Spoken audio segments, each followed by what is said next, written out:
আসসালামু আলাইকুম। আজকে বানাবো বেগুনি ও পেঁয়াজি। তো এই তো বেগুনি বানানোর জন্য প্রথমে একটা ব্যাটার বানিয়ে নেব। তো এই বাটিতে আগে দিয়ে নিয়েছি বেসন, চালের গুঁড়া, হলুদ, লবণ সব কিছু দিয়ে নিয়েছি। তো বেকিং পাউডার আর একটু দিয়েছিলাম ঝালের গুঁড়া। তা সব কিছু দিয়ে তো খুব সুন্দর করে অল্প অল্প করে পানি দিয়ে যে এরকম করে মেখে নিয়েছি। তো এখন কড়াইতে তেল দিয়ে দেবো। দিয়ে বেগুনগুলো আগে থাকতে কেটে নিয়েছিলাম। তো বেগুনগুলো বেসনের ভিতরে চুবাই চুবাই দিয়ে দেবো তেলের ভিতরে। তো এইভাবে উল্টে পাল্টে ভাজা ভাজা করে উঠে নেব।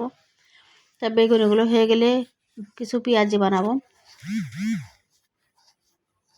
তো পেঁয়াজি বানানোর জন্য আগে থাকতে কিছু উপকরণ রেডি করে রেখেছিলাম, সেটা আপনাদেরা দেখাতে পারিনি টাইমের জন্য।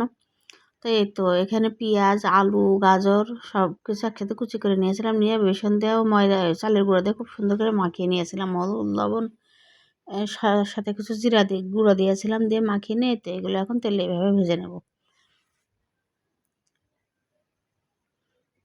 তো যেহেতু প্রথম আমি তো খুব আগে থেকে চালু করিনি, নতুন নতুন শুরু করেছি আর কি, এই জন্য কথাগুলো একটু বেঁধে বেঁধে যায়। তো আপনারা কিছু মনে করবেন না।